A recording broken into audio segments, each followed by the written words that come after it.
에스겔 16장 15절부터 22절까지 교독하겠습니다. 에스겔 16장 15절에 그러나 네가 네 화려함을 믿고 네 명성을 인하여 행음하되 무릇 지나가는 자면 더불어 엄난을 많이 행함으로 네 몸이 그들의 것이 되어도다. 너가 너 업을 취하여 색스러운 산당을 너를 위하여 만들고 거기서 행하였나니 이런 전무후무하니라. 네가 또 나의 준 금은 장식품으로 너를 위하여 남자 우상을 만들어 행음하며 또 너 수놓은 옷으로 그 우상에게 입히고 나의 기름과 향으로 그 앞에 베풀며 또 내가 네게 주어 먹게 한 내 식물 곧 고운 밀가루와 기름과 꿀을 네가 그 앞에 베풀어 향기를 삼았나니 과연 그렇게 하였느니라. 나 주 여호와의 말이니라. 또 너가 나를 위하여 낳은 너 자녀를 가져 그들에게 들어 재물을 삼아 불살았느니라. 너가 너희 은행을 작은 일로 여겨서 나의 자녀들을 죽여 우상에게 붙여 물 가운데로 지나가게 하였느냐. 너 어렸을 때에 발가벗어 적신이었으며 피투성이가 되어서 발짓하는 것을 기억지 아니하고 너가 모든 가증한 일과 엄난을 행하였느니라. 아멘. 에스겔 16장이 굉장히 긴데 이 본문들은 이스라엘의 근본이 어떤 자인가를 너무나 세세하게 기록해 놓았습니다. 오늘도 그 가운데 본문을 살폈는데 원래 이스라엘의 출발이 가나안이었다. 가나안 사람은 아닌데 그 말은 출신이나 지역을 이야기하는 것이 아니라 그들의 근본이 죄 가운데 태어났다는 거죠. 그런데 그를 태어났을 때는 그 죄악 가운데서 버려져서 아무도 보살피지 않았는데 주님이 그를 피투성이를 씻기고 옷을 입히고 먹이고 이쁘게 자라고 이제 외형이 어느 정도 아름답게 되니까 스스로 교만에 빠져서 엉뚱한 길로 너희들이 갔다. 이렇게 이스라엘을 하나님께서 규정하고 계십니다. 15절에 보면 네가 네 화려함을 믿고 네 명성을 인하여 행음하되 무릇 지나가는 자면 더불어 음란을 많이 행하며 네 몸이 그것이 그의 것이 되었다. 하나님께서 입히셨고 하나님께서 먹이셨습니다. 그러니까 이제 겉으로 볼 때는 뭐 멀쩡하고 괜찮으니까 이제 그것을 가지고 자기 목적을 위해서 하나님이 입혀주신 몸을 활용을 했다는 거죠. 이것이 음행이라는 겁니다. 하나님은 그 몸을 자기가 이용하시기 위해서 부르셨고 자라게 하셨는데 인간은 그 몸을 이용해서 자기 음란을 채운다. 자기 욕망을 지금 채운다는 거예요. 그것을 음행이라고 주님이 규정하셨습니다. 앞 시간에도 말씀을 드렸습니다만 인간의 존재는 예수 그리스도의 주 되심을 드러내기 위해서 주께서 그를 사용을 하고 계시는 존재인데 인간들은 주인에게 활용받는 사용되는 존재임을 망각한 채 자기 것을 가지고 자기 만족을 위해서 살더라는 거죠. 그걸 주님이 음행이다 라고 말씀하셨습니다. 네 몸이 그들의 것이 되었다. 여기서 그들은 사단의 것, 마귀의 것이 되었다. 네 몸이 내 것인데, 예수님의 것인데 너는 마귀의 것으로 너 자신을 드렸다. 16절에 네가 네 의복을 취하여 색스러운 산당을 너를 위하여 만들고 거기서 행음하였나니 이런 것은 전무후무하니라. 네가 너를 위하여 피조물이 창조주의 영광을 위해서 지어졌는데 너를 위하여라는 게 이게 말이 안 되잖아요. 내가 내 목적이 있을 수 없잖아요. 나를 만든 분의 목적이 있을 뿐이지 내가 나에게 목적이 있다는 것 자체가 반칙이에요. 그것을 주님은 계속해서 음란, 음행 이렇게 규정을 하셨습니다. 보통 세상 가운데서 음행, 음란이라고 하면 정말 그들도 보지도 않고 아주 인간 그 쓰레기로 규정을 하잖아요. 그런데 그 인간 쓰레기가 이스라엘 오늘날 성도라는 거예요. 정치인이 개혁을 행하고 많은 사람들이 박수를 받고 그렇게 했는데 어느 날 갑자기 알고 보니까 비서 여자와 알게 모르게 뭐 이렇게 동침을 하고 이렇게 해서 그것 때문에 결국은 비난을 받고 그러다가 자살하고 뭐 이런 모습들을 우리는 주변에서 보죠. 그만큼 음행이라는 것은 세상에서 잘 받아들이지 못하고 용납이 안 되는 그런 완악함이잖아요. 근데 주님이 우리를 향해서 너희들이 그런 존재다라고 규정을 하는 겁니다. 성경에는 우리를 여러 방식으로 죄악된 모습을 표현을 하시는데 창녀다, 강도다, 또 그 외에 뭐 구덕이다, 소보다도 못하고 나귀보다도 못하다, 여러 식으로 우리의 완악함을 표현을 하는데 그 가운데 하나가 음행했다, 음란한 자다 라는 표현, 오늘 본문에서 계속 그쪽으로 몰아가십니다. 성도는 예수님의 신부로 부름받은 자인데 신랑 되신 예수님 앞에 살아가야 될 그 신부가 세상으로 나가서 세상을 좋다고 달려가는 모습을 음행했다라고 말씀을 하시는 겁니다. 그런데 이 개념들이 우리에게는 좀 잘 수용하기가 껄끄러운 개념이에요. 왜? 아니, 세상 사람들이 세상을 좋아할 수밖에 없지. 내가 세상에 놓여 있는데 세상과 어울리지 않고는 어떻게 살아가는가? 세상과 조화를 맞추면서 살아가야지. 우리는 그렇게 큰 소리 칠 수 있는데 주님은 그것이 너는 나를 배반한 것이고 음행이다 라고 규정을 하셨단 말이죠. 예수님이 성도를 향해서 또 이런 표현을 썼습니다. 너희가 세상에서 환난을 받고 미움을 받는 이유가 너희가 세상에 놓여 있지만 세상에 속한 사람이 아니라 세상에서 나의 택함을 입었기 때문에 세상과 너희들은 질이 달라서 다른 너희들을 세상이 미워한다 이렇게 말씀하셨습니다. 근데 그 이야기를 들으면 뜨끔하죠.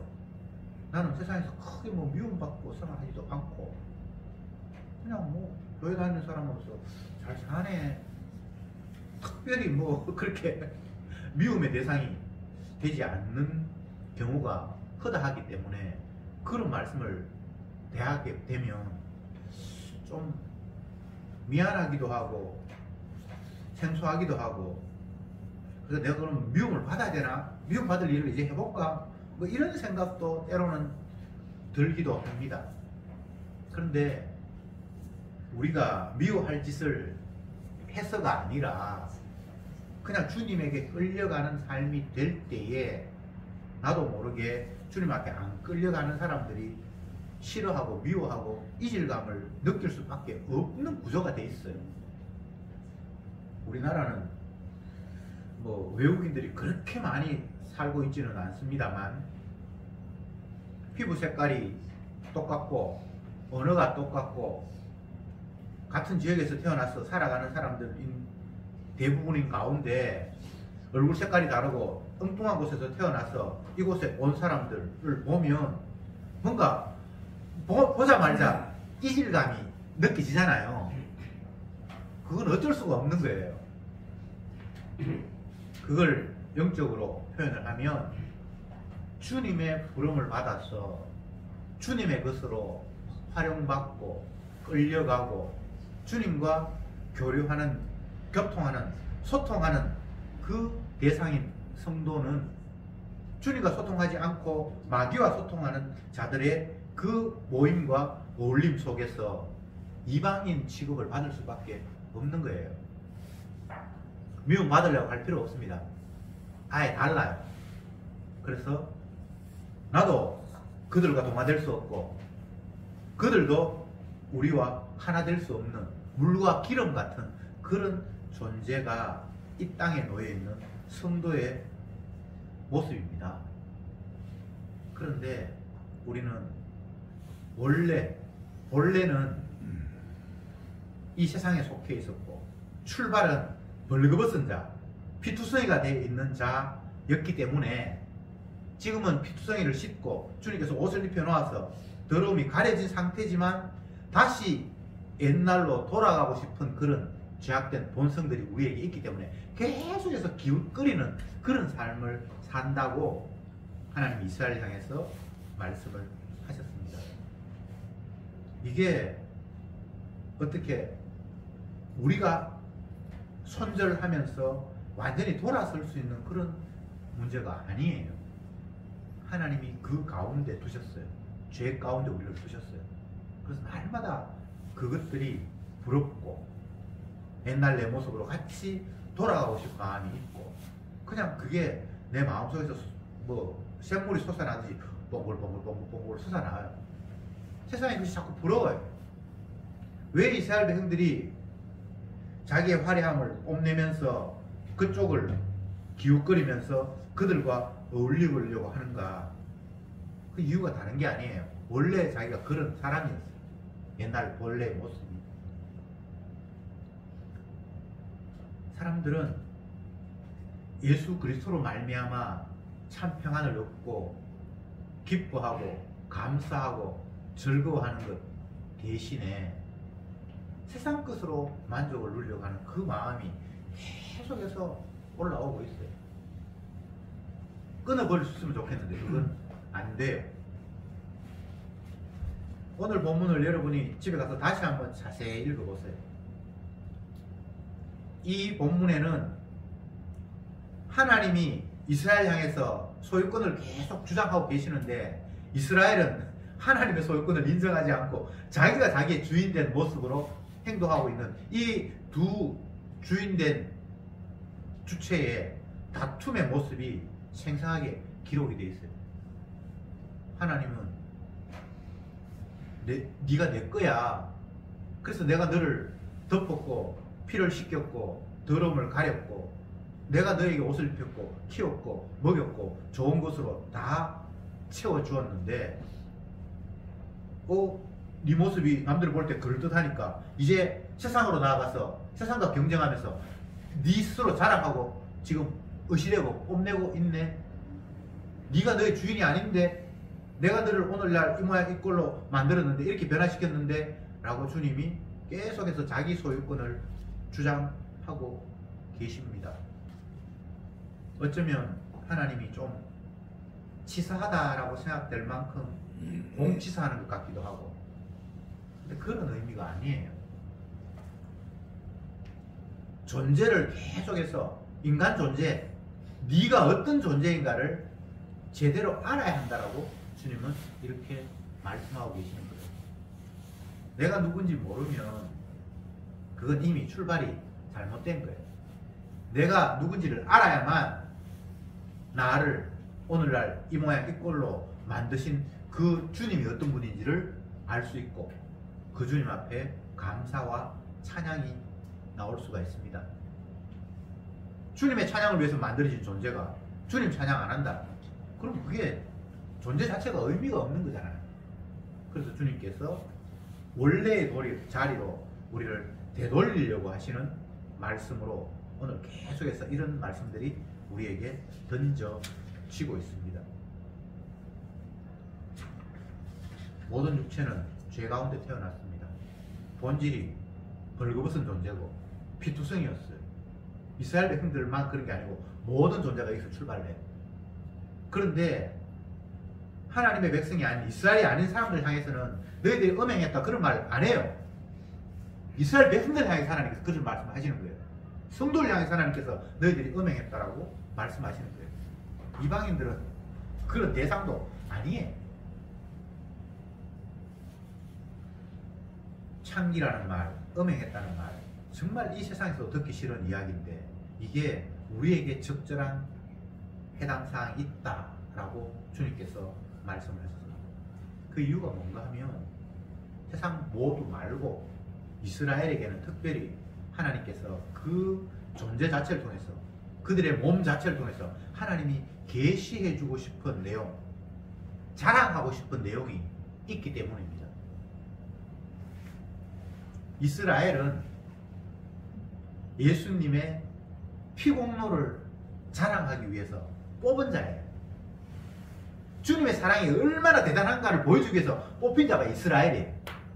그런데 그 주님의 피공로를 위해서 뽑힌 그 몸이 주님의 피공로를 자랑하지 않고 지 스스로를 뽐내고 있으니까 그게 주님께서 화가 너무나 치밀어서 너희들은 음행했다라고 말씀을 하시는 겁니다.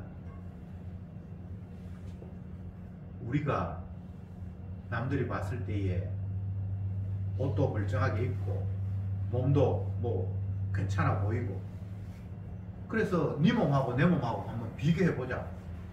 이렇게 됐을 때 나를 나대게 하신 피투성이 버려진 그 존재를 물러시키고 자기 옷으로 입히고 키우고 자라고 좋은 곳으로 다 제공하셨던 그분의 공로가 없는 거예요.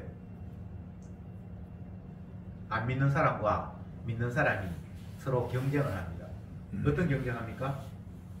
너는 네 방식대로 살아가고 나는 주님 믿으면서 살아가는데 네가 잘 됐나 내가 잘 됐나 한번 시합해보자. 네가 잘 사나 내가 잘 사나 네 자녀가 훌륭해야 되나 내 자녀가 훌륭해야 되나 이런 식이란 말이에요. 그러면 거기에 내 노력과 내 수고와 내 땀은 드러날지 모르지만 나를 오늘날 이렇게 나대게 하신 주님의 공로가 거기에는 없잖아요. 예수 믿는 사람이 주님의 것이 된 사람이 내가 나의 나됨은 주님의 희생입니다. 주님의 희생 때문에 내가 오늘 이 모양 이런 모습으로 지금 존재하게 되었습니다라고 말하는 것이 아니라 주님의 은혜로 내가 이렇게 됐습니다 라고만 이야기해버리니까 그게 주님이 은혜를 베풀어 주신 것은 맞는데 그 은혜 받고 내가 나름대로 열심히 했기 때문에 이렇게 되었습니다라는 자기 공로가 거기에 도사리고 있는 거예요. 신앙인들이라고 하는 사람들이 소위 말하는 간증, 기독교 방송 그런 거 많이 하잖아요. 그 간증을 들어보세요. 주님의 공로입니까? 주님이 도와주셨다는 거예요. 이게 복음을 가리고 십자가를 발로 차는 일입니다. 도와주신 게 아니고 그분의 희생이 만들어낸 결정체예요. 성도는. 그런데 그런 생각을 안 해요. 내가 힘이 부족하고 지혜가 부족하고 의지가 부족한데 주님께서 내 부족함을 채워주셔서 오늘날 이렇게 됐다는 거예요. 그게 가장 주님을 모독하는 일입니다. 주님은 자기 생명을 주셔서 그 피로 우리를 사셨는데 그 피로 생명을 피값으로 얻은 그 생명을 가진 자가 하는 이야기가 주님의 피가 아니라 주님의 그냥 도와주심, 보살펴주심, 채워주심 그렇게 이야기를 하니까 이게 얼마나 생명 주신 분의 입장에서는 화가 나는 일입니까? 우리 그냥 속담 가운데도 머리 검은 짐승은 거두는 법이 아니다 뭐 이런 표현이 있어요. 아무것도 아니고 버려진 존재였는데 불쌍해서 내가 그에게 모든 것들을 제공하고 했더니만 나중에는 그 은혜도 잊어버린 채 주인의 것을 지가 더 많이 가져가려고 발부둥치는 라이벌이 된 거예요. 드라마에 그런 거 많잖아요. 엄마 아빠가 돌아가셔가지고 불쌍해서 그 아이를 키우고 먹이고 학교도 보내고 지시켜놨는데 나중에 보니까 그 주인의 재산이 탐나서 서로 경쟁하면서 내가 저걸 차지해야지 이런 모습. 오늘날 성도의 모습을 주님이 이 본문을 통해서 그런 식으로 말씀하고 있는 거예요. 주님과 우리가 라이벌입니까? 이스라엘은 하나님의 군대예요. 주님의 지체예요. 주님의 것이에요. 그러면 주님의 것이라는 것이 그냥 하나님께서 능력 많으셔서 남의 것을 빼앗아서 너 이제 내 거 해! 라고 해서 주님의 것이 된 것은 아니에요. 주님이 자기의 것을 삼기 위해서 자기 아들의 생명을 내놨어요. 그 아들의 피로 값주고 자기 소유로 만들었어요. 그게 주님의 이야기잖아요. 그러니까 주님이 얼마나 그것을 귀하게 생각하겠습니까? 귀할 수밖에 없죠. 아들의 생명을 죽이고 난 뒤에 그 값으로 자기 백성 삼은 게 이스라엘인데, 그런 이스라엘이 그 아들의 피를 잊어버리고 스스로 지가 잘난 척하면서 나도 너희들하고 결코 못지않다, 한번 경쟁해 볼래? 라고 살아가는 어리석은 이스라엘의 모습. 오늘 본문에서는 우상을 섬긴다, 산당에서 제사한다, 너희 자녀마저도 그 앞에 드린다, 이런 여러 가지 이야기들이 나오는데, 그런 행동들을 하는 이유나 목적이 하나밖에 없습니다. 자기 자신을 돋보이게 하기 위해서, 남들과 경쟁해서 내가 우위를 차지하고 있다는 것을 드러내기 위해서. 왜 이스라엘이 남의 나라에 우상을 수입해와서 섬깁니까? 자기 눈에 보니까 저들이 자기보다 더 어떤 면에서 앞서 있고 우수하다고 생각하는 거예요. 근데 그들의 그 원인이 무엇이라고 생각해보니까 그들이 섬기는 신이 따로 있어요. 여호와 말고 바알도 섬기고 아세라도 섬기고, 그러니까 우리도 저거 하면 저들보다 앞설 수 있겠지라는 그런 생각 때문에 우상 숭배가 일어나는 거예요. 이스라엘의 열왕기를 보면, 왕들의 역사를 쫙 보면, 심지어는 하나님의 성전 안에 이방 신상을 갖다 놓고 같이 섬기기도 해요. 왜? 여호와 하나님 앞에도 복받고 바알하고 아세라가 주는 복이 따로 있다고 생각하는 거예요. 여호와 하나님은 목축의 신이라고 생각하는 거예요. 그래서 그 들판에서 양을 먹이고 할 때에 복을 주시는 하나님. 또 애굽의 바알은 태양신이어서 곡식에게 은혜를 주고, 또 아세라는 많은 그 자녀를 생산하는 다산을 주는 무엇이 있고, 이스라엘 백성들의 신 개념은 그런 거예요. 여호와 하나님 외에 다른 신은 없다라고 주님께서 분명히 말씀을 하셨는데, 그들은 그렇게 이해하지 않고 우리에게 줄 수 있는 여호와 하나님, 우리에게 뭔가를 제공할 수 있는 그 여호와 하나님은 이런 정도의 일은 하실 수 있는 것 같아.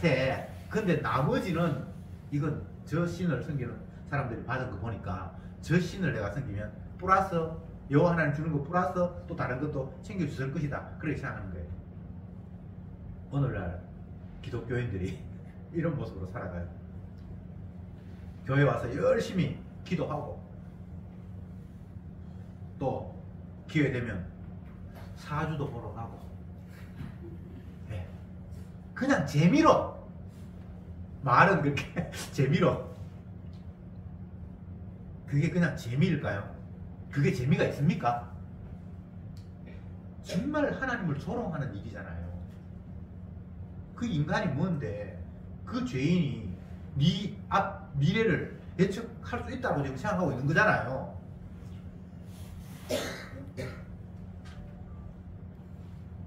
22절 말씀 봅시다. 네 어렸을 때에 벌거벗어 적신이었으며 피투성이가 되어서 말짓하던 것을 기억하지 아니하고 네가 모든 가정한 일과 음란을 행하였느니라. 자기의 출발점을 제대로 안다면 결코 그런 짓을 할 수가 없다는 거예요. 내 아름다움이, 내 지금 현재의 모습이 나의 공로와 나의 노력과 나의 땀의 결과입니까? 결코 아니잖아요. 부모는 다 성장한 자녀를 향해서 네가 그저 크는 줄 알아. 내가 네 젖먹이고 뭐 하면서 마치 자기가 키운 것처럼 그렇게 주장을 하죠. 진짜 건방진 이야기예요. 주님께서 다 하신 거예요. 우리는 내 노력으로 사는 것 같고, 내가 열심히 땀 흘리고 애써서 돈도 벌고, 그렇게 해서 내가 번 돈을 가지고 내가 살아간다라고 그렇게 생각을 하면서 살아가요. 그게 얼마나 교만한 일입니까? 돈이 우리를 살립니까? 아니면 밥이 우리를 살립니까? 생명의 근원은 주님이시거든요. 우리를 살리기도 하고 죽이기도 하고 웃게도 하고 울게도 하는 분이 주님이거든요.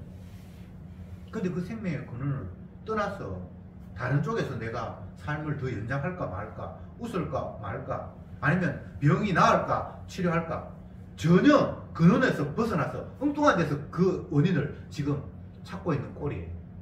그러니까 주님이 보실 때 얼마나 이게 화답질 나는 일입니까?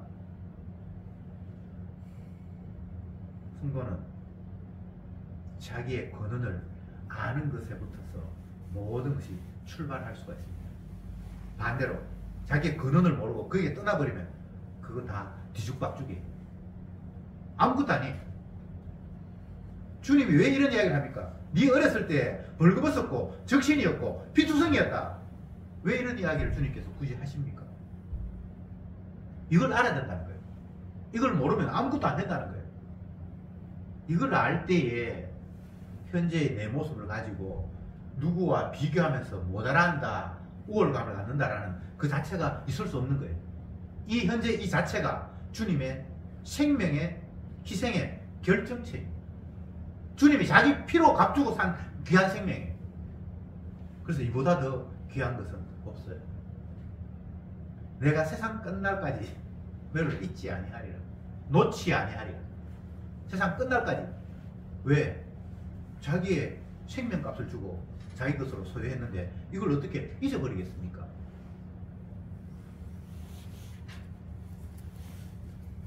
갓난 아기의 엄마가 어떻게 자녀를 잊을 수 있겠냐? 혹 잊는다 할지라도 나는 너를 결코 잊을 수 없다.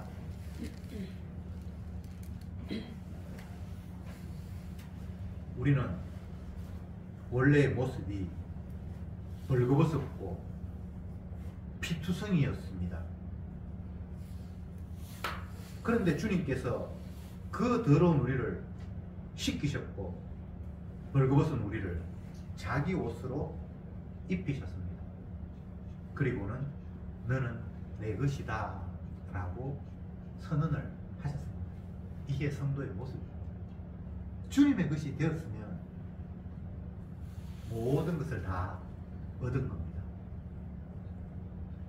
주님의 것이 나의 것이 되었고 주님의 몸에 내가 지체가 되었고 주님과 하나가 되었습니다. 이게 이스라엘의 실체입니다. 근데 이걸 자꾸 잊어버리니까 엉뚱한 짓을 한다고 주님께서 말씀하셨습니다. 우리가 만약 수치가 없고 벌거벗지 않았다면 주님이 자기 옷으로 우리를 덮었다라는 말이 큰 의미가 없겠죠. 내가 뭐 부끄러운 것도 없는데 굳이 옷을 입어? 아니면 내가 원래 내 옷이 있어. 이렇게 되면 주님이 옷을 입혔다는 말은 옷이 있는데 하나 더 입혔다라는 그런 의미밖에 안 되잖아요. 근데 우리에게는 수치를 가릴 만한 옷이 없었어요. 그냥 피투성이었어요. 근데 주님께서 씻으시고 자기 옷으로 우리를 가려주셨어요. 우리의 수치를 덮어주셨어요. 그러면서 이제 너는 내 것이다 라고 주님이 온전하게 자기의 땀과 희생이 거기에 배어 있어서 자기 피값으로 샀기 때문에 주님이 자기 소유권을 강하게 주장하시는 겁니다. 여러분들이 이 땅을 살면서 내 소유도 없는데 내 것이라고 착각하면서 남에게 안 빼앗기려고 발부둥 치며 살아가잖아요. 내 것 지키려고. 그런데 주님이 자기의 것을 빼앗기시겠습니까? 이런 걸 우리가 생각해 봐야 돼요. 결코 주님은 자기의 것을 빼앗기는 분이 아닙니다. 마귀가 로마서에서 누가 우리를 그리스도의 사랑에서 끊으리요? 이렇게 질문을 해놓고는 환난이나 기근이나 위험이나 적진이나 칼이나 세상의 그 무엇도 우리를 그리스도의 사랑에서 끊을 수 없다라고 단정적으로 이야기를 하고 있습니다. 주님이 자기 소유권 포기하지 않는다는 이야기겠죠. 이런저런 이야기들이 결과적으로 주님의 사랑을 계속해서 극대화시키는 말씀이에요. 하나님의 말씀 앞에 이건 내가 위로되네, 이건 뭐 별로 안 좋겠다, 이런 식으로 뭐 차등을 두면서 수용하거나 내뱉거나 라는 것이 아니라, 모든 말씀이 우리를 원래 모습이 네가 벌거벗었다 피투성이었다라는 이런 이야기도, 그리고 세상 끝나까지 내가 너를 놓지 않겠다라는 이야기도, 모든 이야기가 다 주님의 십자가를 극대화시키는 이야기예요. 주님의 사랑을 계속해서 우리에게 알라고 말씀하시는 내용이에요. 그러니까 주님의 말씀 앞에서 그 희생의 사랑, 내 옷을 너에게 입혔다, 그리고 이제 너는 내 것이 되었다라는 그 주님의 선언, 그것들이 이 말씀 속에서 우리 귀에 징징징징징 울려 퍼졌으면 좋겠어요. 세상에서 들려오는 수많은 소리, 그게 다 십자가 복음을 가리는 소리거든요. 그런데 자연에서 울리는 많은 소리가 시편에서는 주를 찬양하는 소리라고 그렇게 이야기했어요. 해는 해에게 말하고 달은 다시에게 빛을 전하고 뭐 온갖 게 다 있잖아요. 그게 주님의 사랑을 왕왕왕왕 울려 퍼지는 소리래요.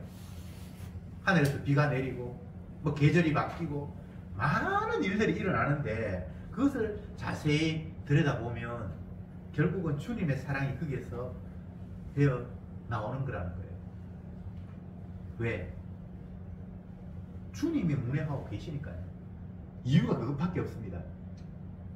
사람들은 내 영역을 벗어난 것을 자연이다 이렇게 한마디로 퉁쳐버려요. 뭐 자연이 자연스럽지 뭐. 그 원래부터 그런 거야. 아침에 해가 뜨고 날이 환하게 밝고, 요즘은 한 7시 되면 해 뜹니까? 그 전에 끔끔합니까? 근데 이게 계속해서 반복되다 보니까 그게 저절로. 근데 세상에 저절로가 없어요. 주님이 주인이 되셔서 자기 목적을 위해서 하나하나 다 움직이고 이끌어 가심 속에 우리가 놓여 있습니다. 그래서 그 무엇도 주님의 은혜와 긍휼이 빠져 있는 것이 아무것도 없어요. 다 주님의 주되심을 드러내기 위해서 지금도 돌아가고 있어요.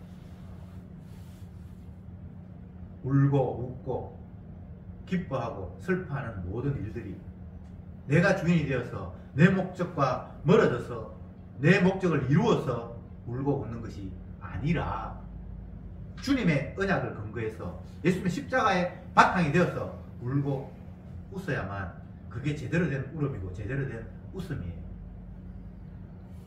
사도들이 화를 내는 이유도 십자가 피가 가려지기 때문에 화를 내고, 사도들이 찬송하고 기뻐하는 이유가 십자가가 밝히 드러나기 때문에 찬송하고 기뻐하는 거예요. 이게 내 좋아서 울고 웃는 게 아니에요. 만물이 주에게서 나왔고 주로 말미암고 주에게로 돌아가기 때문에 이 만물 속에 나도 포함이 되어 있고 모든 게 다 포함이 되어 있죠. 다 주님의 자기 영광을 위해서 지금도 굴러가고 있으니까. 주님은 말씀합니다. 내가 주야. 내가 주인이 되어서 모두가 다 내 앞에 무릎을 꿇고 나를 주로 시인하고 그렇게 하도록 내가 세상을 운행하고 있어. 그런데 마귀는 뭐라고 이야기합니까? 네가 만족해야지. 네가 주인이잖아. 아니 천국 있으면 뭐해? 네가 못 들어가면 아무 의미가 없지 라고 계속해서 그 주인의 자리에 나를 자꾸 밀어 세웁니다. 여러분, 예수님이 주인입니다. 그래서 주의 자리에 예수님의 피 흘리신 그분의 은혜가 우뚝 서 있으면 그것이 제대로 된 위치 선정입니다. 우리는 주님의 피를 자랑하기 위해서 주님의 재료로 도구로 부름받은 자에 지나지 않습니다. 그런데 주님을 높이는 일에 내가 재료가 되었다는 사실이 얼마나 엄청나고 감사한 일입니까? 내가 어떻게 해서 주님을 영화롭게 하는 게 아니고 주님의 자리에 주님의 십자가를 바라보고 나는 거기에서 빠져있을 때에 그게 주님을 영화롭게 하는 일이에요. 다른 게 방법이 없어요. 내가 주인의 자리에 앉는 것이 아닌 예수님을 주인의 자리에 두면서 그분을 주로 바라볼 때에 그것이 이스라엘의 참 모습입니다. 마귀는 지금도 유혹하고 있습니다. 네가 잘 돼야 된다. 결코 내가 잘 돼서는 안 됩니다. 잘 되고 못 되고도 없어요. 예수님이 주가 되시면 모든 게 다 끝나는 겁니다. 주님을 주님으로 부르면서 찬송하는 자리에 저와 여러분들이 늘 머물기를 바랍니다. 기도합시다. 주님, 감사합니다. 끝없이 주님은 십자가를 통해서 내가 세상의 주다라고 우리에게 말씀하시는데 마귀는 그 주님의 십자가 죽으심마저도 나를 위해서 내가 천국 가고 내가 잘되고 내가 죄 씻음 받아서 내가 의인 되어서 내가 복 받기 위해서 있는 십자가라고 나를 끝까지 주의 자리에 앉히려 하고 있습니다. 때로는 내가 주의 자리에 앉아서 기쁘고 즐겁고 행복한 것처럼 살아갑니다.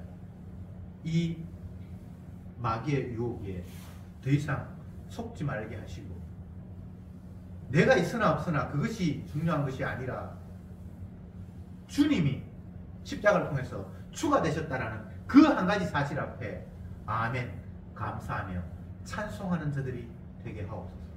예수님의 이름으로 기도드립니다. 아멘.